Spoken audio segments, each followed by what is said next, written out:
Assalamu alaikum dear students.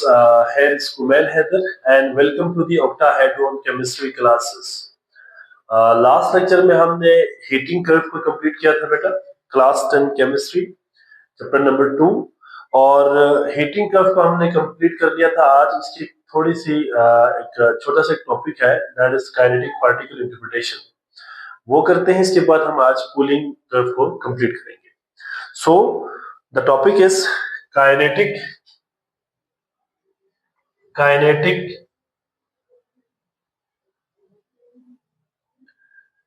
particle theory interpretation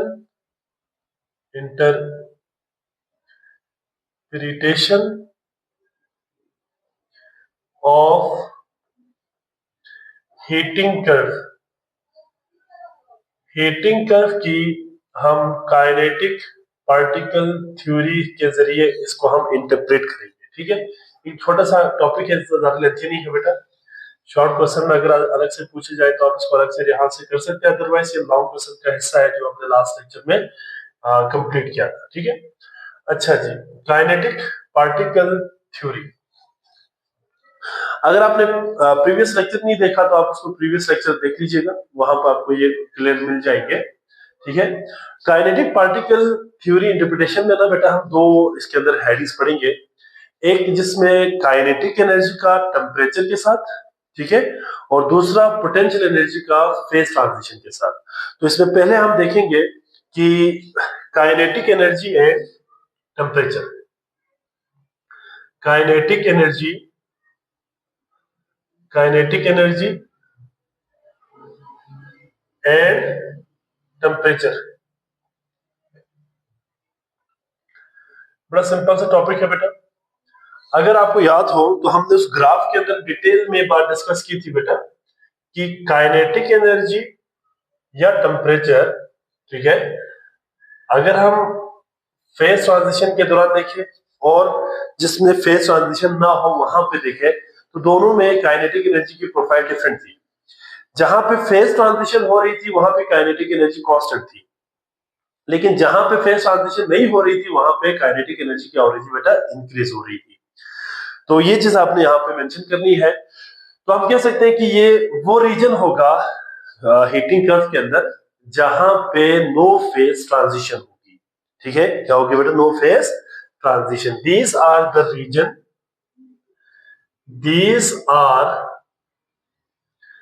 reason of, क्या था बेटा, हीटिंग कर्व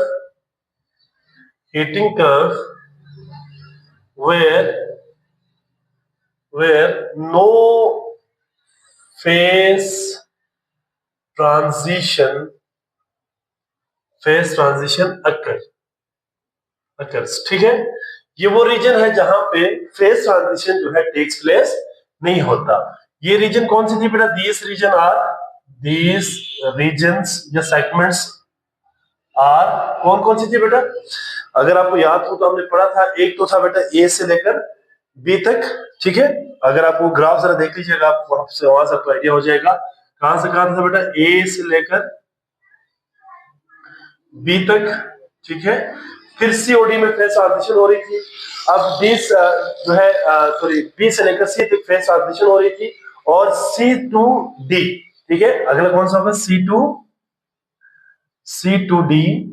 ठीक है, और कौन सा था बेटा जहां पे फेज ट्रांजिशन नहीं हो रही थी, वो था E2 हाई टेम्परेचर। ये वो रीजन था बेटा जहां पे फेज ट्रांजिशन नहीं हो रही थी। ठीक है, अगर आप ग्राफ को देखें तो वहां से आपको आइडिया हो जाएगा कि ए से लेकर बी तक सॉलिड फेज था, सी से लेकर डी तक लिक्विड फेज था, और ई से लेकर हाई टेम्परेचर तक क्या था, गैसियस फेज था। तो वहां पे कोई फेज ट्रांजिशन नहीं हो रहा था। ठीक है, अच्छा जी, इसमें एक और पॉइंट भी हमने मेंशन करना है बेटा कि काइनेटिक एनर्जी या एंड टेम्परेचर, एक ही बात है वैसे, हाँ, एंड टेम्परेचर इंक्रीजेस, इसमें इंक्रीज हो रहा था। ठीक है, इंक्रीजेस, और इवन अगर आप पोटेंशियल एनर्जी भी देखिए, वो भी क्या हो रहा था इसके अंदर, potential energy is also increase, potential energy भी क्या हो रहा था इसके अंदर, इंक्रीज हो रही थी। तो ये आप लोगों ने काइनेटिक पार्टिकल इंटरप्रिटेशन में लिखना है। इसी तरह से दूसरा क्या था बेटा, second was potential energy and potential energy and phase transition ये वो रीजन है जहां पे फेज ट्रांजिशन हो रही थी, फेज ट्रांजिशन। तो यहाँ पे जल्दी से लिखते हैं बेटा हम, इसमें भी क्या था, these are the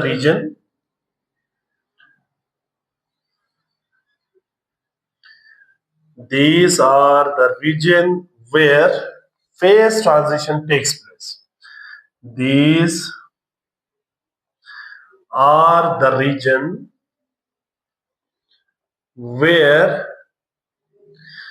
phase transition takes place,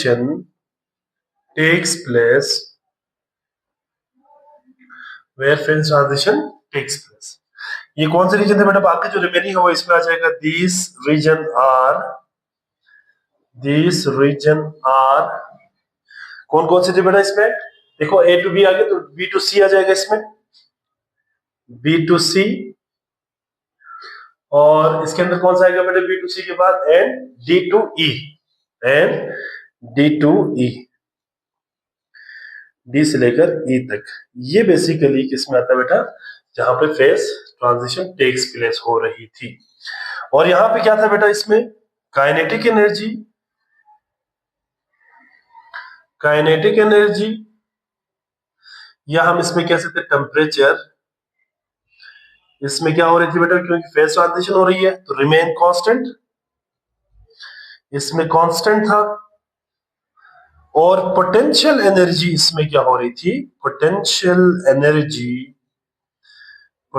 energy yes increase, ये इंक्रीज हो रही थी। तो ये था बेटा हमारा हीटिंग कर्व की काइनेटिक पार्टिकल थ्योरी इंटरप्रिटेशन। ठीक है, तो काइनेटिक पार्टिकल थ्योरी इंटरप्रिटेशन में हमने यहाँ पे दो तीन एनर्जी प्रोफाइल्स लिखी हैं बेटा। ठीक है, और ये एनर्जी प्रोफाइल जो है बेसिकली क्या बताती है हमें, काइनेटिक एनर्जी और पोटेंशियल एनर्जी का इन रीजन्स के अंदर जो है वो चेंजेस बताती है। ठीक है, अच्छा जी, इसके बाद अगला हमारा टॉपिक होगा बेटा, दैट इज नोन एज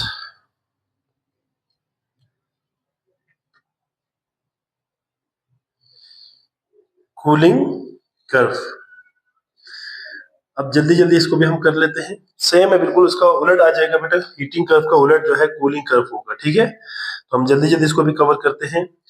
ऐसा बेटा क्या है ये, the graph which shows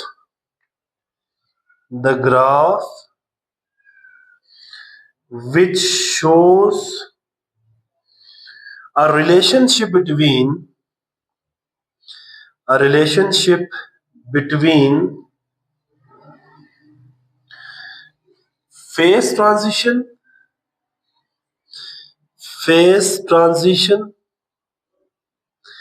and energy change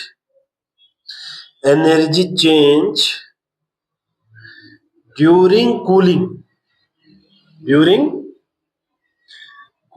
is called cooling curve।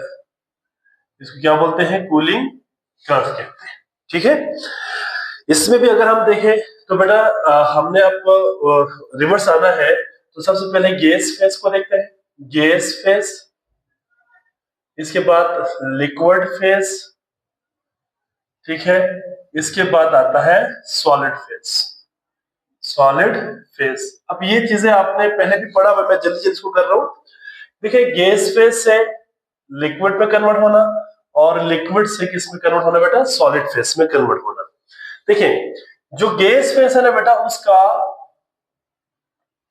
Liquid phase में कन्वर्ट होना कंडेंसेशन कहलाता है, और लिक्विड का सॉलिड में कन्वर्ट होना फ्रीजिंग कहलाता है। ठीक है, मैं इसको यहाँ पे मेंशन भी करता हूँ। इसको हम क्या कहेंगे बेटा, this process known as condensation, यहाँ पे कंडेंसेशन होगी। कंडेंसेशन, और यहां पे क्या होगी बेटा, यहां पे होगी फ्रीजिंग। फ्रीजिंग, ठीक है, कंडेंसेशन एंड फ्रीजिंग। तो गैस से लिक्विड में कंडेंसेशन है, लिक्विड से सॉलिड में फ्रीजिंग होगा। और अगर डायरेक्ट कहां से कहां पे हो बेटा, अगर डायरेक्ट गैस से कहां पे आ जाए, सॉलिड में आ जाए, तो उसको हमने क्या कहा था, डेपोजिशन कहा था, डेपोजिशन। तो ये सारे किस में आता है बेटा, कूलिंग कर्व में आता है डेपोजिशन। तो इसमें ग्राफ को बनाते पहले, ठीक है। ये अगेन अगर हम यहाँ पे बनाए, ये सपोज करते हैं कि this is the Y axis, ये वाई एक्सेस है बेटा, और यहाँ पे हम बनाते हैं this is the X axis, ठीक है, Y axis and X axis. Y axis और एक्स एक्सेस के ऊपर में क्या वेरिएबल रखा था बेटा, अगर आपको याद हो तो यहाँ पे हमने रखा था टेम्परेचर को, ठीक है। हमने वाई एक्सिस के ऊपर क्या रखा था, टेम्परेचर को रखा था, और एक्स एक्सिस के ऊपर टाइम या हीट रिलीज भी कह सकते हैं, या हीट डिक्रीज भी कह सकते हैं, ठीक है। ये हमने एक्स एक्सिस पे रखा हुआ था। अब हमने उलट डाला, क्योंकि कूलिंग है, तो गैस फेज की सबसे ज्यादा काइनेटिक एनर्जी होती है बेटा, ठीक है। मैं एज्यूम करता हूं कि ये वाला point, this point is the condensation point, ठीक है। और यहां पे कहीं आके हम कर लेते हैं सपोज ये वाला point, for example freezing point, freezing point. तो लेट्स सी, देखते हैं कि इसको आप यहां तक पहले लेके आएंगे, सपोज करते हैं यहां तक इसको लेके आते हैं, चले, ठीक है। इसको देखिए, पहले हाई टेम्परेचर था बेटा, हाई टेम्परेचर से टेम्परेचर डिक्रीज हो जाएगा, टेम्परेचर डिक्रीज होकर यहाँ तक आएगी, ठीक है। अच्छा, इसको हम क्या कहेंगे बेटा, this is known as the gas phase. ये वाला एरिया कौन सा फेज है बेटा, गैस फेज। मतलब यहाँ पे हम सपोज कर हाई टेम्परेचर तो इसको हम कहेंगे ई, क्योंकि हमने पहले ई पढ़ा हुआ है, इसको हम ई कहेंगे। इसको हम कहेंगे गैस फेज, क्या कहेंगे इसको, गैस फेज कहेंगे, ठीक है। अच्छा, गैस फेज में आपको मैंने बताया था बेटा कि क्या क्या प्रॉपर्टी थी गैस फेज में। एक तो ये था कि बेटा मॉलिक्यूल जो है वो फार अपार्ट होता है, ठीक है, फार अपार्ट होती है, एक दूसरे से दूर दूर होता है। दूसरी बात, इनकी हाई काइनेटिक एनर्जी होती है, ठीक है, काइनेटिक एनर्जी इनकी ज्यादा होती है बेटा, काइनेटिक एनर्जी या टेम्परेचर इनका ज्यादा होता है, ठीक है।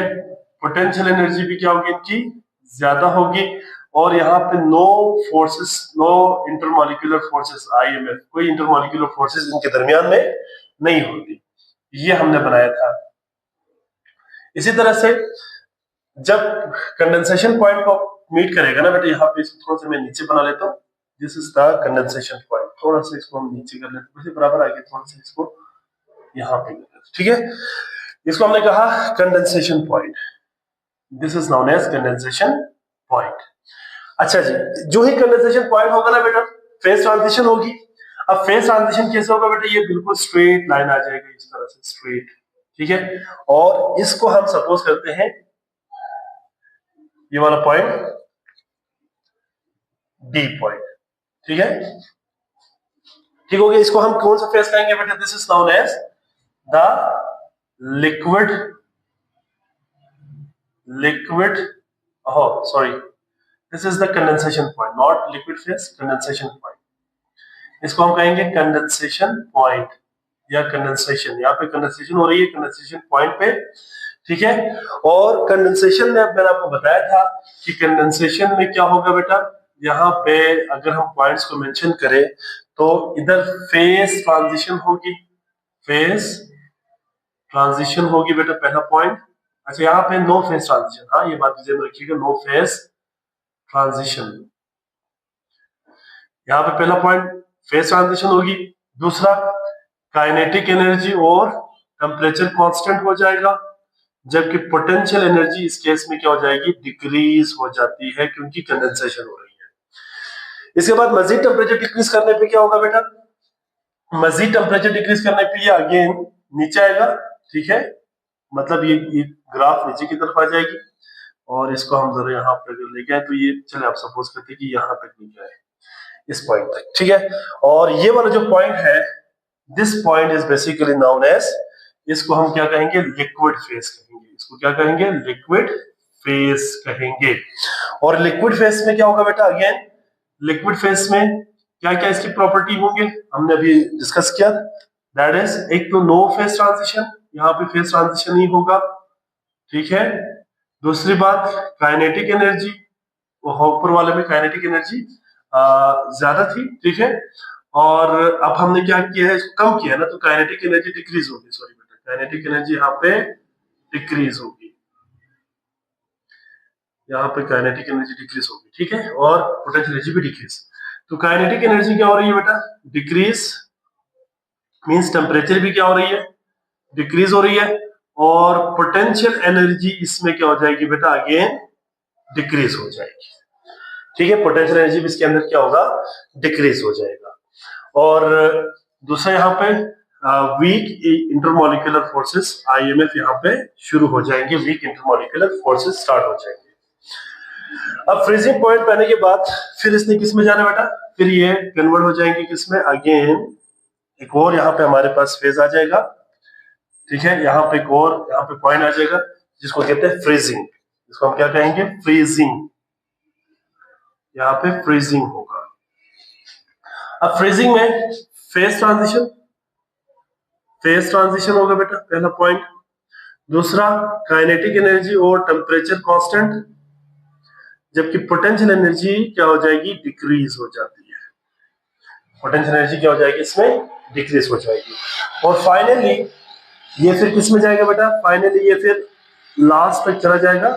ये वाला जो फेस है ना बेटा, इसको हमने ए कहा, ये वाला फेस ए, इसको ए कहा। अच्छा यहाँ पे पॉइंट लिख दिया, यहाँ पे भूल गया था, ये वाला सी है, ये वाला बी है, और ये वाला ए, ठीक है। अब यहाँ पे क्या होगी बेटा, यहाँ पे होगा that is known as solid phase, ठीक है। फ्रीजिंग के बाद यहाँ पे क्या आएगा, सॉलिड फेस आ जाएगा। अब सॉलिड फेस में क्या होगी बेटा, यहाँ पे सॉलिड फेस में नो फेस ट्रांजिशन, यहाँ पे हम कहेंगे no phase transition, no phase transition. दूसरा पॉइंट क्या होगा बेटा, काइनेटिक एनर्जी और टेम्परेचर डिक्रीज हो जाएगा, पोटेंशियल एनर्जी भी क्या हो जाएगी, डिक्रीज हो जाएगी बेटा। और strong intermolecular forces, strong intermolecular forces यहाँ पे ऑपरेट होंगे। तो ये था बेटा हमारा क्या, you can say cooling curve, ठीक है। अच्छा इसमें एक और चीज भी याद रखिएगा, अगर मैं बेटा मैं इसको ऊपर बना तो यहाँ पे बना लेता हूँ, ठीक है। अगर डायरेक्ट गैस से कहाँ पे आ जाए बेटा, डायरेक्ट सॉलिड में ना, मैं इसको यहाँ पे बना लेता हूँ, ठीक है। या ऐसा कर लेते इसको, आप यहाँ पे भी बना लेते, ठीक है, डायरेक्ट। तो ये अगर ऐसा होना बेटा कि डायरेक्ट जो है गैस से सॉलिड में आ जाए, तो इसको स्ट्रेट बना लेते हैं, ठीक है। अगर डायरेक्ट गैस से कहाँ पे आ जाए बेटा, डायरेक्ट गैस से सॉलिड में आ जाए, तो इस प्रोसेस को हम क्या कहेंगे, this is known as deposition, deposition, ठीक है। ये वैसे आप लोगों ने याद रखनी है। तो दिस इज नोन एज क्या है बेटा, कूलिंग कर्व। अब इस कूलिंग कर्व की अगर हम एक्सप्लेनेशन जरा करें, तो मैं जल्दी जल्दी इनके एक्सप्लेनेशन पॉइंट्स को जरा लिखता हूं बेटा। एक्सप्लेनेशन, एक्सप्लेनेशन, पहला पॉइंट बिल्कुल सिमिलर आपने करना है जिस तरह से हमने हीटिंग कर्व में किया था बेटा, यहाँ पे भी हमने बिल्कुल सेम करना है। पहला हेडिंग क्या होगा बेटा, फर्स्ट हेडिंग इज यहाँ पे गैस फेस, गैस फेस। अब गैस फेस में सेगमेंट कौन सा है, high temperature to, high temperature to E, ये वाला सेगमेंट है, ठीक है। अब इसमें कौन कौन सा पॉइंट जो मेंशन ऊपर किया इसी को डायरेक्ट आपने यहाँ पे लिख देना है, ठीक है। क्या था बेटा इसमें, हाई टेम्परेचर टू ई में मैंने अभी यहाँ पे करेक्शन किया था बेटा, इसमें गलती से इंक्रीज लिखा हुआ था, डिक्रीज होगी क्योंकि कूलिंग हो रहा है ना। तो यहाँ पे पहला पॉइंट क्या है बेटा, नो फेज ट्रांजिशन, कोई फेज ट्रांजिशन नहीं होगी, पहला पॉइंट। दूसरा पॉइंट क्या होगा बेटा, यहाँ पे काइनेटिक एनर्जी या टेम्परेचर डिक्रीज होगा, डिक्रीज। पोटेंशियल एनर्जी बी क्या होगा बेटा, डिक्रीज होगा, ठीक है। और यहाँ पे नो इंटरमोलिकुलर, यहाँ पे हम कह सकते हैं कि intermolecular forces, intermolecular forces start to form, चले हाँ स्टार्ट टू फॉर्म, क्योंकि टेम्परेचर डिक्रीज हो रही है। और यहाँ पे कह सकते हैं कि मॉलिक्यूल एक दूसरे के करीब आएंगे तो स्टार्ट टू फॉर्म होना शुरू हो जाएगा। और इसमें एक और पॉइंट भी आप लोगों ने याद रखनी है, दैट इज नाउन एज कि molecule move slowly. Molecule move slowly मतलब इनकी जो वेलोसिटी है या स्पीड है वो कम होना शुरू हो जाता है। इसके बाद नंबर 2 सेगमेंट्स कौन सा है बेटा? Number 2 segment is the condensation. Condensation, और कंडेंसेशन में सेगमेंट या रीजन कौन सी होगी बेटा? E2, ई से लेकर कौन तक, कहां तक होगा? डी तक, ई से लेकर डी तक, ठीक है। अच्छा जी, कंडेंसेशन पॉइंट ई से लेकर डी तक होती है। अच्छा, इसमें क्या होगा बेटा? कंडेंसेशन पॉइंट में जो पॉइंट वहां पे मैंने मेंशन किया हुआ है उनको आपने एज इट इज लिखना है, ठीक है। अच्छा जी, पहला पॉइंट यहां पे मैंने लिखा है, first point is phase transition, है ना। फेज ट्रांजिशन टेक्स प्लेस या कर यहाँ पे अकर्स होती है। दूसरा पॉइंट, काइनेटिक एनर्जी या टेम्परेचर कांस्टेंट हो जाएगा, रिमेन कांस्टेंट। और पोटेंशियल एनर्जी इसमें क्या हो जाएगी बेटा? पोटेंशियल एनर्जी इसमें डिक्रीज हो जाती है, ठीक है, इसमें डिक्रीज हो जाएगी। और अगला हमारा जो सेगमेंट होगा number third is the liquid phase. Liquid phase, और लिक्विड फेज में कौन सा सेगमेंट है हमारा? दैट इज D2C, ये वाला सेगमेंट होगा, D2C वाला। अब इसमें अगर हम लिखें D2C, इस सेगमेंट्स की अगर हम बात करें ना बेटा, तो यहां पे क्या होगा? पहली बात, no phase transition, no phase transition occur, ये आप लोगों ने ऐसे इस तरह से लिखना है। काइनेटिक एनर्जी या टेम्परेचर जो है वो क्या हो जाएगी? काइनेटिक एनर्जी या टेम्परेचर यहाँ पे डिक्रीज हो जाएगी, ठीक है, यहाँ पे डिक्रीज। और पोटेंशियल एनर्जी भी क्या होगा बेटा? Potential energy is also decrease, ठीक है। और यहाँ पे वीक इंटरमॉलिक्यूलर फोर्सेस क्या होता है? वीक इंटरमॉलिक्यूलर फोर्सेस यहाँ पे क्या होता है? जनरेट होता है या फॉर्म होता है, ठीक है। ये पॉइंट आप लोगों ने मेंशन करना है। इसके बाद नंबर 4 पॉइंट कौन सा होगा बेटा? Number 4 point is liquid phase के बाद फ्रीजिंग। फ्रीजिंग, ठीक है, फ्रीजिंग। अब इसमें कौन सा सेगमेंट है? फ्रीजिंग में C to B, सी से लेकर बी तक। अब इसमें क्या पॉइंट्स आएंगे बेटा? पहला पॉइंट फेज ट्रांजिशन होगा इसमें, ठीक है, क्योंकि मैंने आप ग्राफ के ऊपर मेंशन किया हो तो इसको जल्दी जल्दी लिख रहा हूं, इसमें इतना ज्यादा मुश्किल चीज नहीं है।